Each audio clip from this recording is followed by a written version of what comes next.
Hello, everyone, and welcome to this episode of GARF 247 on the GARF Network. I am your host for tonight, Matt Blasi.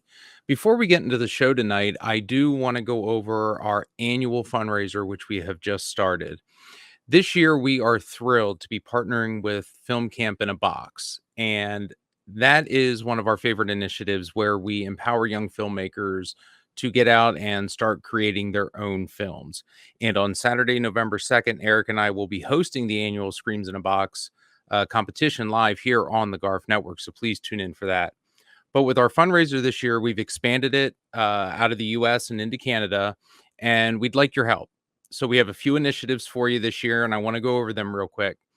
Donation of $50. The first 30 donations will get a random autograph. Could be Greg Nicotero, Patton Oswalt, John Amplis. $75. The first 20 of those donations get an autograph of your choice from Greg Nicotero, Patton Oswalt, or John Amplis. The first 20 $100 donations get a mystery grab bag with an autograph.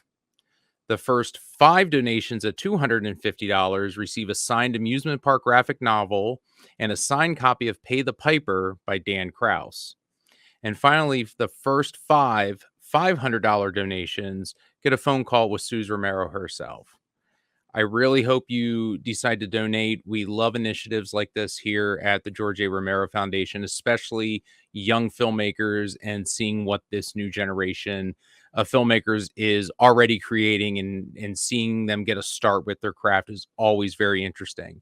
So tune in for our show November 2nd, right here, when we screen those films and have some fun and do our competition. But for tonight's show, I was lucky enough a few weeks ago to spend the day at one of the most infamous houses in horror history, the Buffalo Bill House, outside of Pittsburgh, where the house has now become an Airbnb, where you can go and stay in the actual house where they filmed the Buffalo Bill scenes in the movie The Silence of the Lambs. I was lucky enough to take a tour with homeowner Chris Rowan and learned so much about the film. Now, for those of you that know Eric and I, we love our filming locations. We love to do that stuff in and around Pittsburgh or anywhere we get a chance to get together and go out and be film nerds. Chris runs an excellent tour. He has a lot of care and reverence for the house, and you'll see in tonight's interview, you get a lot of background as to why Chris decided to do this and what makes it so special. And you'll see what fun people have, not just on the tour, but for when you actually get to stay there. I hope you enjoyed tonight's episode. I had an absolute blast spending the entire day with Chris, a group of folks, and to walk around the house and just immerse myself in the Silence of the Lambs. So sit back and enjoy, and we'll see you guys soon. Take care.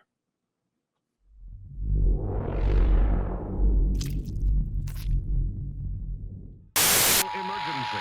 You are tuned to the emergency station.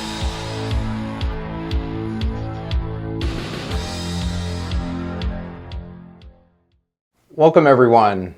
I'm Matt Blasi, co-host of GARF 247 here on the GARF Network for the George A. Romero Foundation. And today I'm coming to you on location from Buffalo Bill's workshop.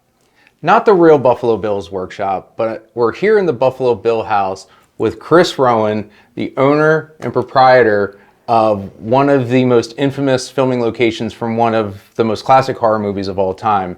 Chris, thank you very much for sitting down. Oh, pleasure. Thanks for being here today. It's my pleasure. Yeah. Well, the first thing I want to ask is, what's your connection to Silence of the Lambs? Well, as a lifelong horror fan and a child of the 80s, kind of the heyday of much of the slasher stuff, I was definitely seeing a lot of Freddy, Jason, and Michael Myers as a young child.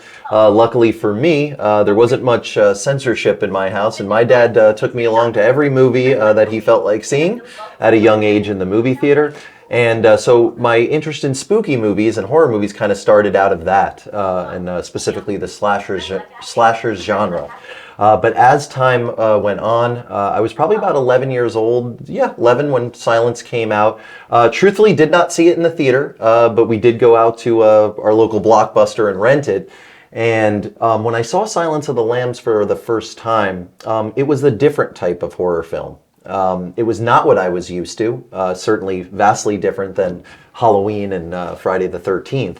But nevertheless, it's something that even at that young an age, truthfully probably didn't have a full working knowledge of the parameters of the story being told, but was still captivated by it. I vividly recall being captivated by the story being told. And I remember specifically the characters. Buffalo Bill, of course, played by Ted Levine, Anthony Hopkins playing Hannibal, and Jodie Foster playing Clarice. The performances stood out. The darkness stood out to me, even at a younger age.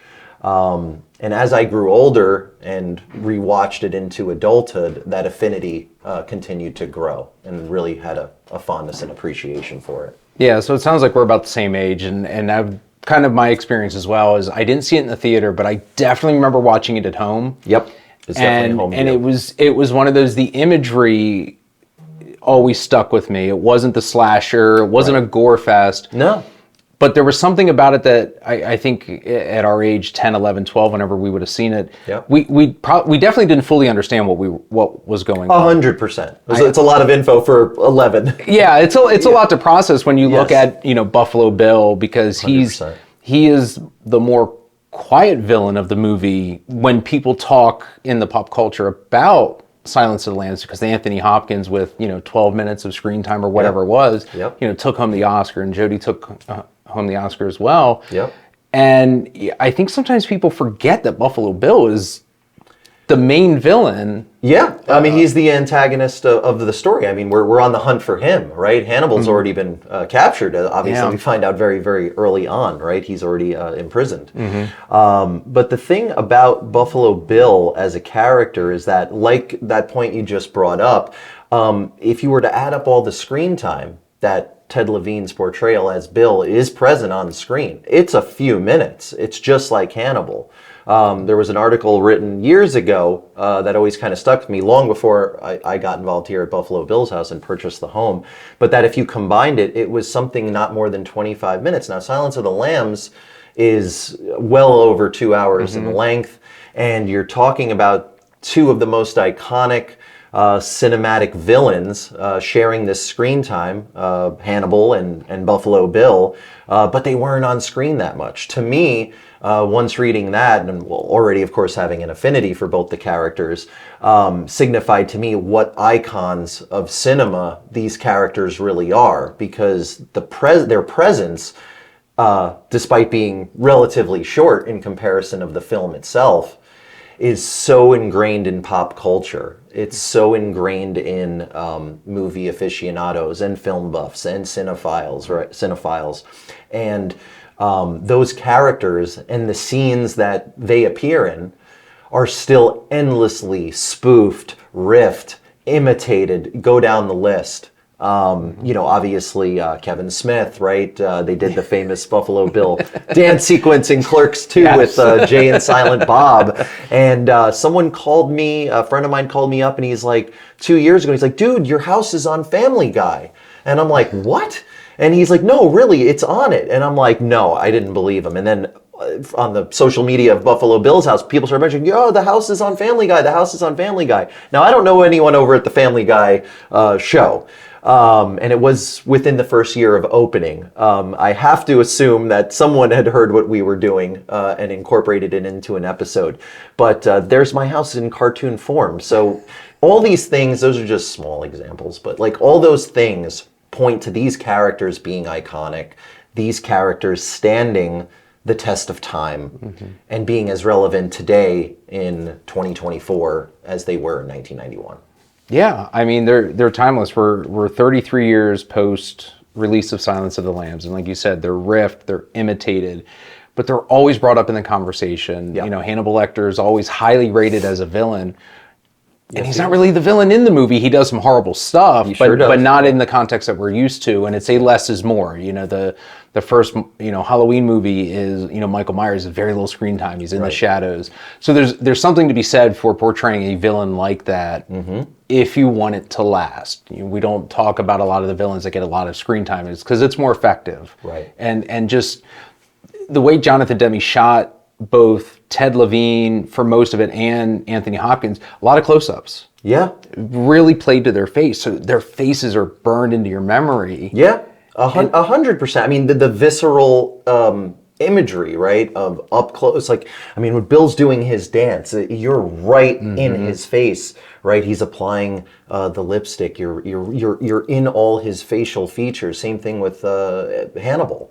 All throughout the course of the film, and the blankness that Hannibal portrays. All a credit to both these obviously extremely talented actors, Anthony Hopkins and of course Ted Levine, for creating iconic characters out of with relatively limited time to create them. Yeah. Yeah. No, it's funny with Anthony Hopkins. It's like he's looking through Clarice. Hannibal he's seeing her, but he is looking right through her with those eyes. And the first image of them when they walk around, he's just kind of standing there. He's waiting. Yeah. And it's a great reveal. It's a great when you get that first pan and he's just creepily smiling and she's a cadet. She's just out of training. Walking into that. Yeah. It's great. Yeah, and just the inhumanity of Ted Levine's portrayal of Buffalo Bill, and we were kind of talking earlier when he's mimicking Brooke. Yes. He sees these women as not human. Yes. They are a source of skin for him to transform himself or whatever is going on in his mind.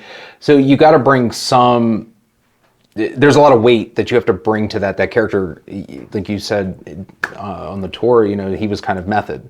Yes. And you kind of have to be. I would assume so. I mean, I've never met Ted. I hope to someday. Yeah. Maybe we'll luck out and he'll come here. Hey, Ted, come on down. Cordial invite. But in regards to his portrayal as Bill, the homeowner did tell me that he chose more a method route and was generally quiet on set, which is really cool to know because I wouldn't, and while I'm not a traditional actor myself, I would only imagine that going into such a dark concept and social construct of the human mind, and like I said, when Bill is mimicking Catherine Martin, played by Brooke Smith, and he's pulling on his shirt and he's screaming, she's not human in that moment. She is just a vessel almost for whatever he needs, in this case, flesh, right? Yeah. Deeply dark, deeply disturbing, but at the end of the day, an amazing performance of what, hopefully, we all never find out what a real serial killer is like, but as realistic as could be. Yeah. So, like I said, we're sitting in the basement of Buffalo Bill's house. We sure are. So, did you wake up one morning and decide, I want to buy an iconic piece of history? Walk through that. I mean, because this is huge. This is a big thing. Well, thank you. I do appreciate it. It's a very unique story, how this house came to be, how I became the owner of Buffalo Bill's house. I do work professionally in the film industry. I'm an art director and a prop stylist, and have been. This is my 20th year in the business. I work in the art department, so we basically a team of guys and girls who essentially handle the aesthetic needs of film shoots. I do music videos, still space photography, corporate video, you name it, anything you're going to record. And we go in and basically make things look great, look believable, so the actors can go in and deliver a believable performance. So my professional background was that, of course, a lifelong horror fan didn't hurt this venture either. But it was at a time when I read the article. It had come up in my feed on social media. Follow quite a few spooky movie news websites, and it just came up in my feed one day, and I was reading it, and I thought it was amazing. I truthfully at the time did not know that Silence was a predominantly Pittsburgh-made film, which I did learn very shortly thereafter. Most of the film is shot in the city and the surrounding counties, including Fayette County, where we are right now in Perryopolis, PA. But upon learning that, it was later that day. As simple as it sounds, it was really just a light bulb moment, and it came out of my personal interest of visiting film locations and film culture, and being a horror fan. So I was actually pushing my daughter on the swing at a park, and I was like, wow, every time we go somewhere or I go on vacation, oh, what's been filmed here? You know, like I'd like to see it. Like whether it's the Myers house in Pasadena, or I'm a big Terminator guy, so wanted to see all the Terminator locations, like where Arnold rocks the Harley off the thing, off the the big jump LA there. River. Yeah, in Terminator 2, stuff like that. Stuff that always kind of had lived rent-free in my mind since I was a little kid. So I found that stuff fascinating. And then I was like, well, what would really prevent me from doing that? And I had thought about opening my own business for some time, not necessarily this, but just in general. And so it was like, well, this is something I would do.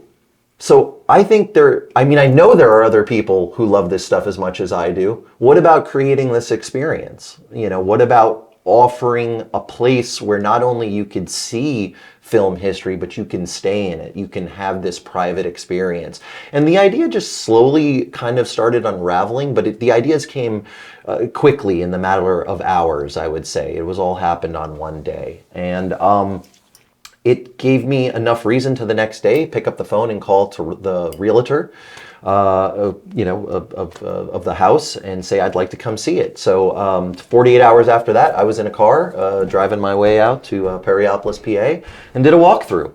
And upon seeing it in person and realizing with my own two eyes that it had the potential to do what the last 24 hours had, I had devised in my mind, I decided I would give it a go and open it up as this cinematic destination, basically a place where not only people who love Silence of the Lambs, but people who love cinema can not only go and tour it or stay in it, but create this kind of visceral experience where, like, I want to put you inside the scenes you remember in a fun way, and let you recall and walk in the steps of these characters, these iconic characters, Jodie Foster's Clarice, Ted Levine's Buffalo Bill, where the climactic finale was shot. Yeah.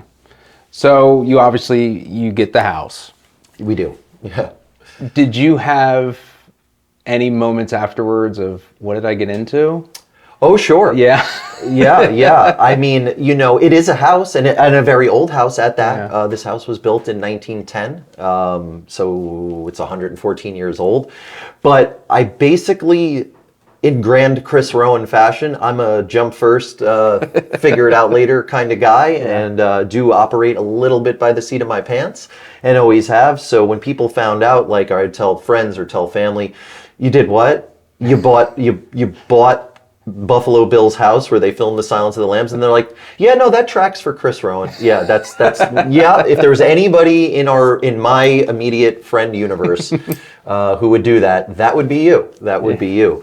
But yeah, because I'll be honest, I don't have a hospitality-based business background, and essentially underneath the love of cinema and what I wanted to do with the film sets, it's essentially about hospitality, right? You have to create this experience, make people comfortable, and make sure they have a pleasant stay and a good time and a wonderful tour.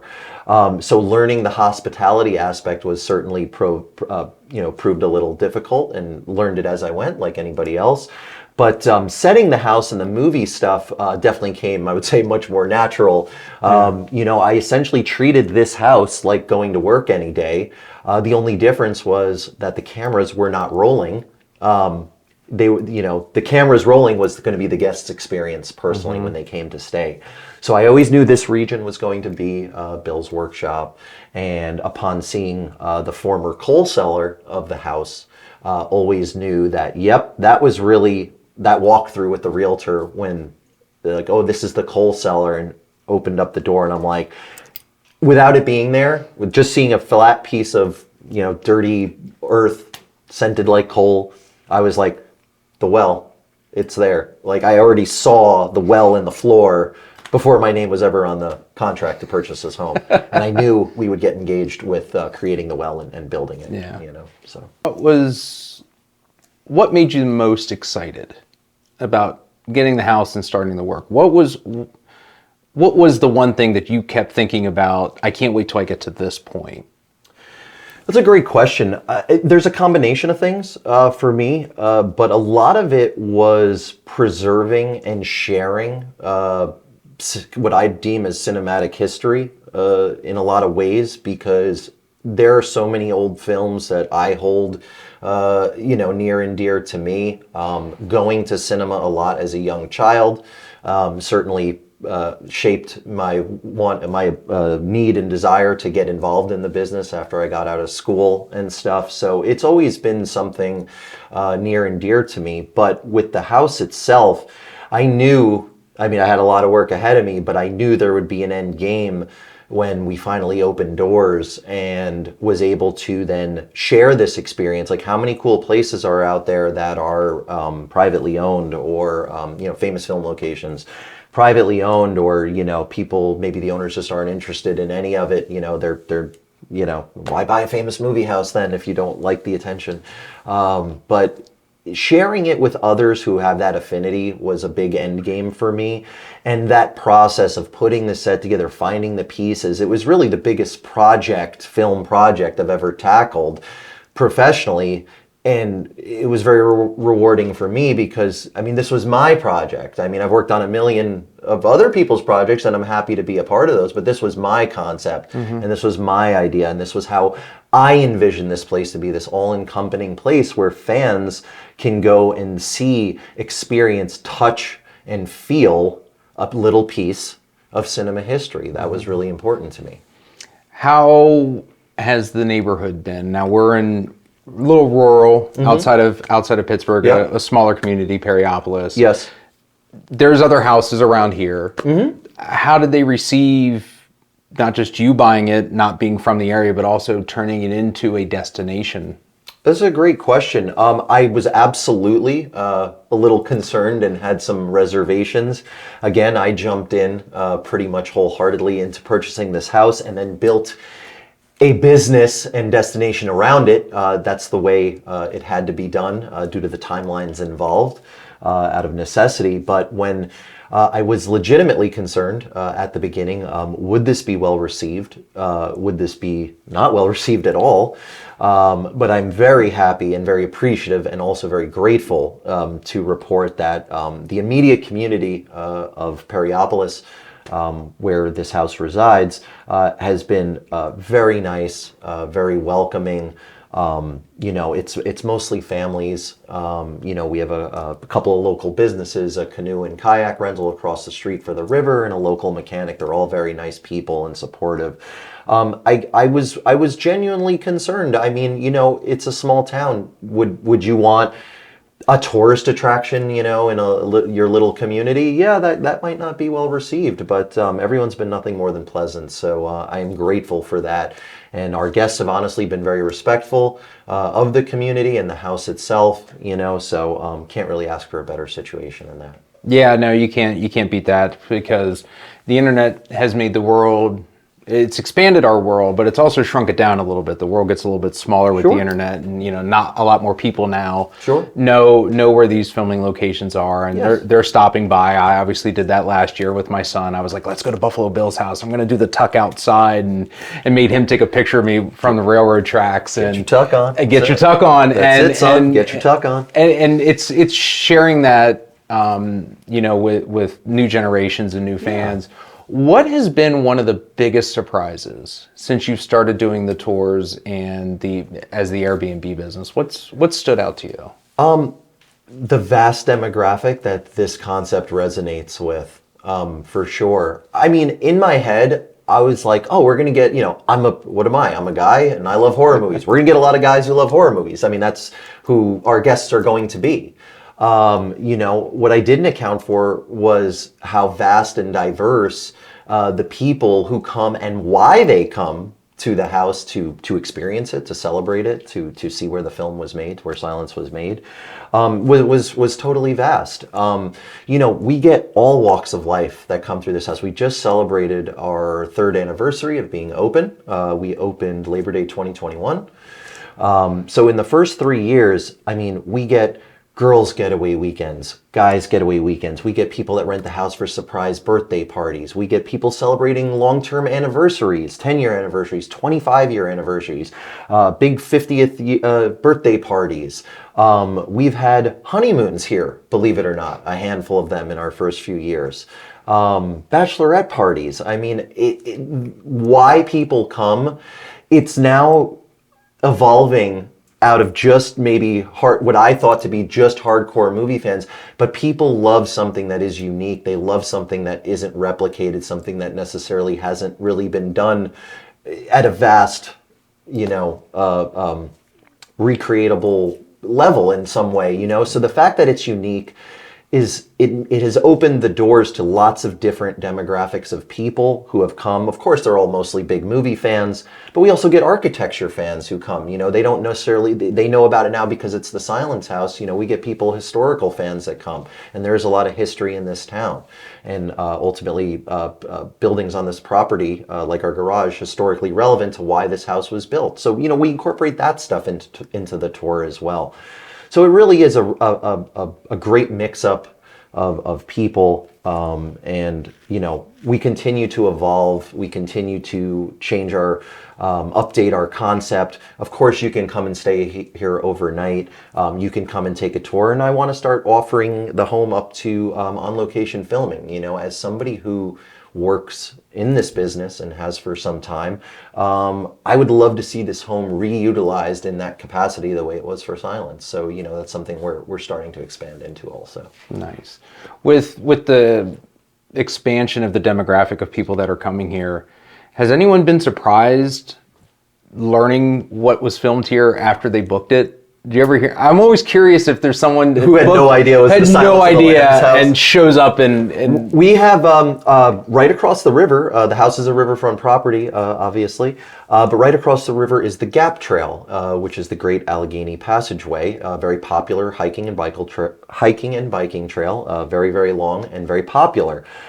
So a lot of those people are doing very long jaunts where they're looking for local accommodations. So in that regard, we would sometimes field phone calls or email inquiries from hikers or cyclists in the, passing through looking to stay. And they're like, so the Silence of the Lambs was shot at this house, and it's not the draw for them. They're looking for somewhere to go. And I was like, yeah, that's exactly right. They shot the finale of the film, essentially, most of it in this house.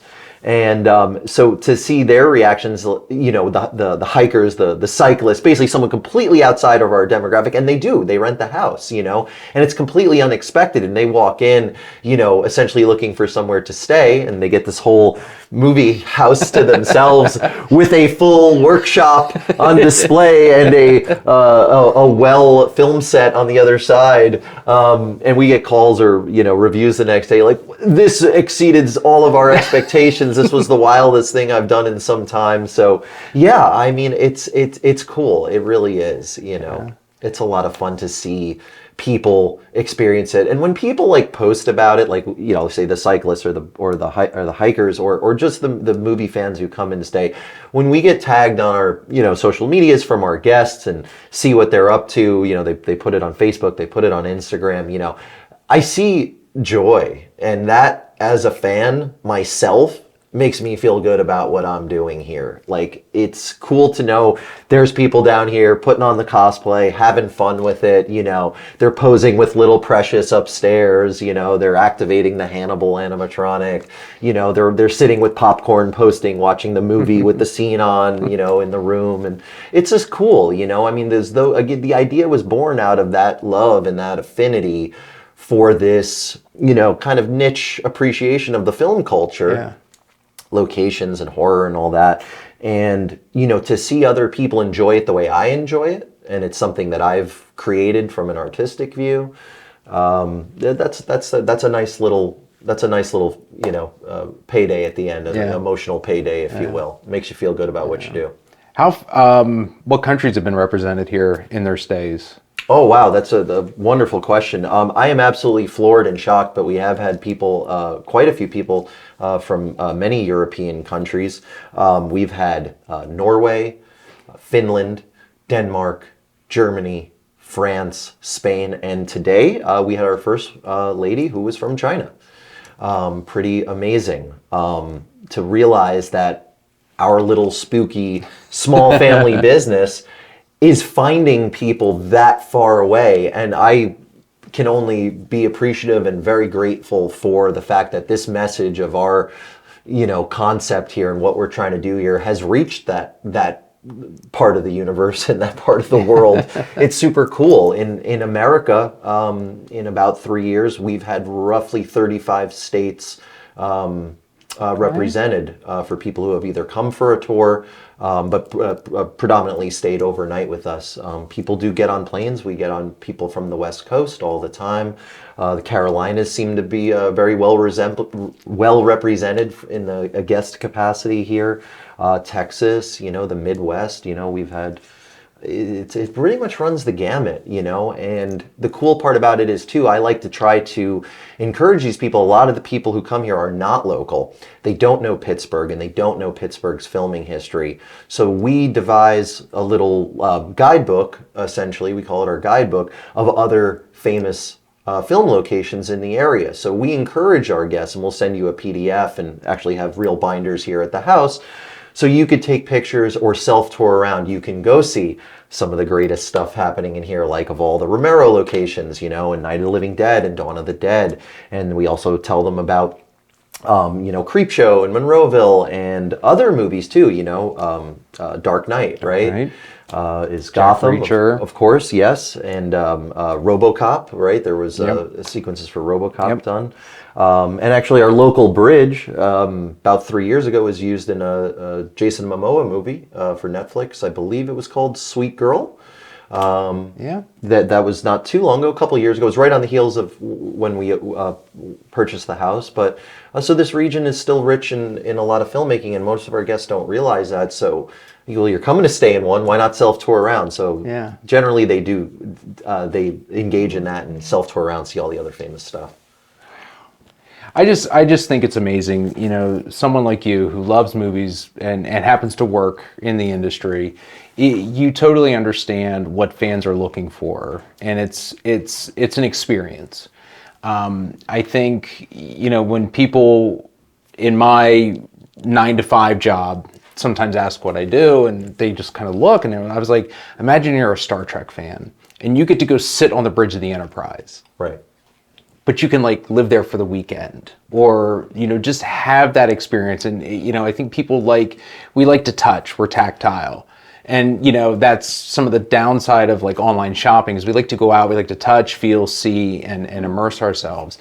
100%. And being in this house, and you can just sit back, you don't have to say anything. You know what was filmed in here. Right. And you could just imagine wow, all of these years later, I get to sit here. I get to sleep upstairs. And the fact that you're able and willing to give back to the fandom is wonderful. Oh, well, thank you. I mean, I tell everybody it's an honor and a privilege for me to do this. I did not know. I mean, I certainly hoped. I mean, I was willing to bet that people would come, but there were no guarantees that, if I did this thing and invested my time and energy and resources into this concept, would it resonate or would it not? I certainly hoped it would and believed it would, but you don't know. You just don't know. And those are, risks everybody has to take. But it's because of that passion and that interest in it. I believe they would. And I was happy to provide that, I mean, I feel like there's so many untapped, historically relevant locations, not only in horror, but all genres of film, that, go the way of the dinosaur. They're long forgotten. They exist for this time on film. They live forever on film, but they maybe in reality, they cease to exist. It happens all the time, right? They get demolished, they move on, whatever happens. They cease to exist. So to kind of cement Buffalo Bill's house, not just for Silence of the Lambs fans, not just for horror fans, but for fans of cinema, for fans of unique experiences, for fans of people who like to do things that haven't really been done before. It really is an honor and a privilege for me. Some of the nicest things I get out of the equation, honestly, are when people write reviews, on Google or something like that. One of the common recurring themes in a lot of the reviews from our tour and overnight guests are attention to detail is endlessly mentioned.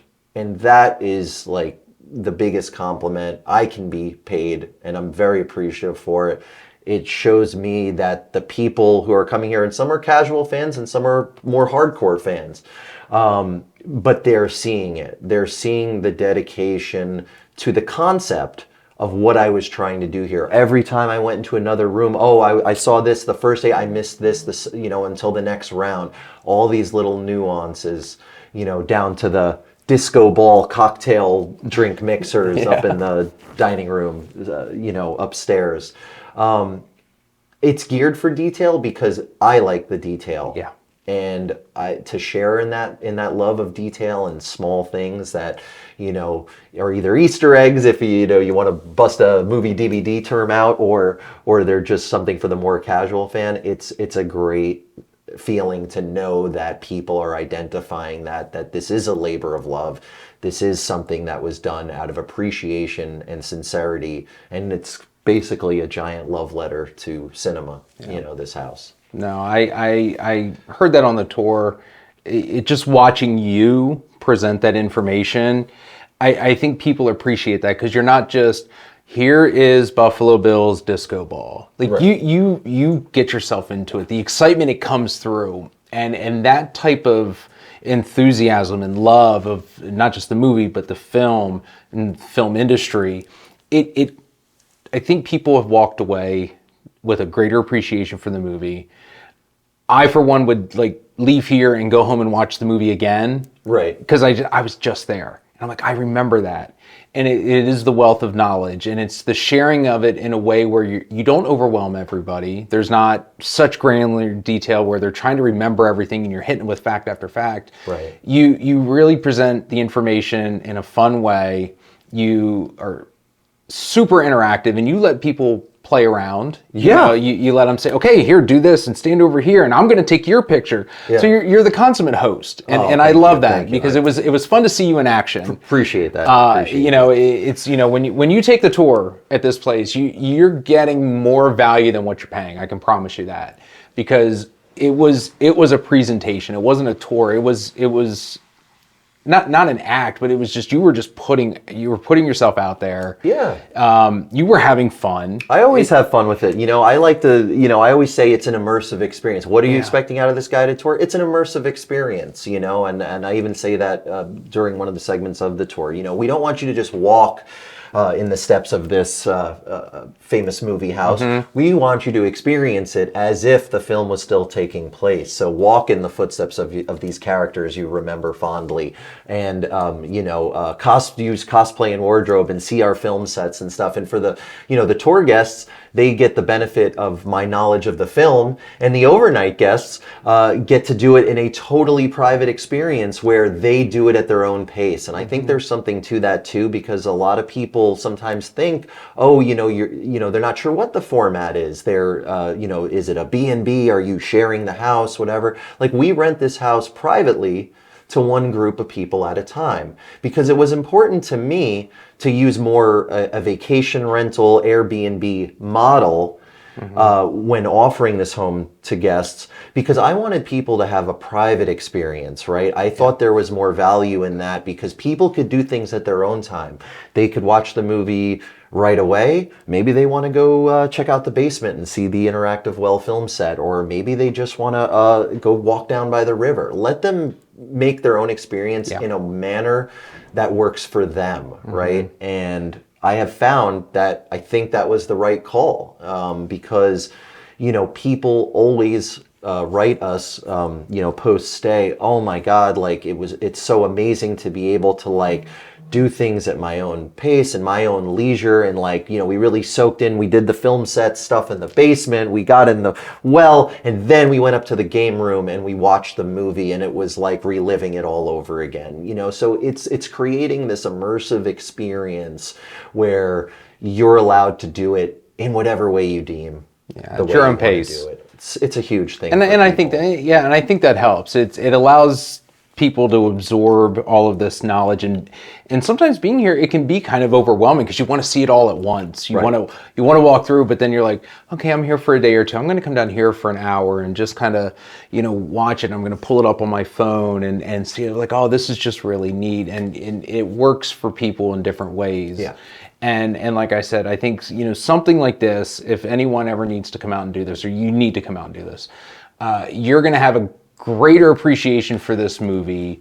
And yes, you got to wait until you get to the end of the movie, but it's a payoff. It is. It is a big payoff it's once 100%. you've seen the movie and then you've stayed here and then you go back and watch the movie again and realize I was standing where Buffalo Bill was. I was standing where Claire Reese was. Yeah.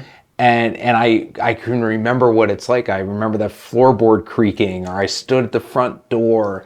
So it's just wonderful that we have folks like you to do this. Well, listen, I mean, as not being a native to Pittsburgh, truthfully, I didn't know. I'd been to Pittsburgh a handful of times in my life, but it'd been a few years, and I'm not from here originally.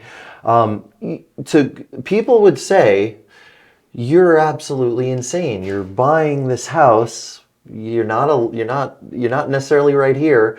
It's far from where you actually live." But that's how much, I guess what I'm getting at is that's how much I wanted to provide the experience, that I was willing to take those gambles, take those risks.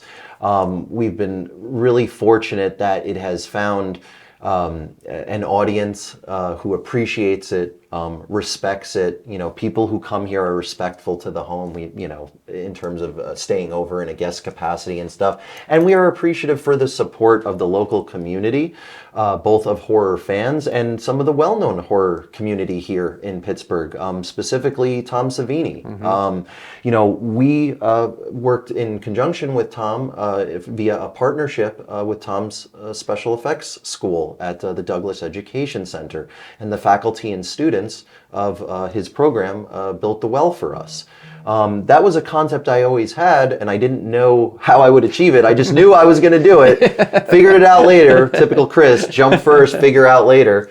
But very appreciative because that maybe that didn't happen. I had to go another route. The fact that the school got it, that he got it, they understood what we were trying to achieve here. Very talented faculty and students at his program at Douglas. His support, Doug Bradley's support, famous for being Pinhead, of course. Doug and his lovely wife have been very supportive of this venture as well. Just general appreciation that it resonates, and that the people, i.e., let me be honest. I mean, I've been watching, Tom Savini's movies and, Hellraiser movies back since the 80s when I was a little boy. And if you would have said to me, 35 years later, you're going to be working with these people in some professional capacity, I wouldn't have said it would have happened. Yeah. But I'm very grateful for it. It's great to have the support of the horror fan base in Pittsburgh and in other places as well. It's a nice feeling to really know that the concept as a whole, it's not just about Silence of the Lambs. It may be the Silence of the Lambs house, it may be Buffalo Bill's house, but it's for all people who have an appreciation of film culture, cinephiles and buffs. And it's something unique that I want to continue to share. It's something that I want to continue to evolve with and offer, more things and expand on the concept. And it's, as long as people keep coming, I will be happy to continue to share it, and it's really been an honor and privilege to be able to bring this concept to the movie loving community, because at the end of the day, I always said I was a fan first, right? And what would I want? If I was, plunking down my hard-earned money to go have this experience, what would I want out of this experience? Mm-hmm. And if I was going to Buffalo Bill's house, what you see before you is what I would want in this experience. Yeah. I'd want to put on the kimono, get my tuck on, go over to the well, put some lotion on the skin, get in the hole, and watch some killer movies upstairs, So that's the experience I created, and I love it, man. I really do. It's so much fun. No, I love it. I love the enthusiasm. It's infectious. It spreads out. I appreciate that. So how can people come get their tuck on? Oh, yes. If you want to get your tuck on at Buffalo Bill's house, the Silence of the Lambs film location, you could visit our website at www.buffalobillshouse.com. You can also call us at 1-833-BUFF-BILL. Yes, I have my own 800 number Buff Bill line. You can also find us on all our social media channels. We're at Buffalo Bill's House on Facebook and Instagram, and on Twitter and TikTok, we are at Buff Bill's House. We offer overnight stays, guided tours, on-location filming, and event space rental for birthdays, anniversaries, and weddings. Come on down, or else you'll get the hose again. Chris, thank you very much again. I really appreciate the time. So much fun chatting with you, man. Wonderful place. It was wonderful. Thank you. Everyone, thank you for tuning in. Don't forget to go to GeorgeARomeroFoundation.org. Find us on YouTube at the GARF Network. I'm Matt Blasi, co-host of GARF 247. Thank you very much again, and we will see you soon. To the emergency station.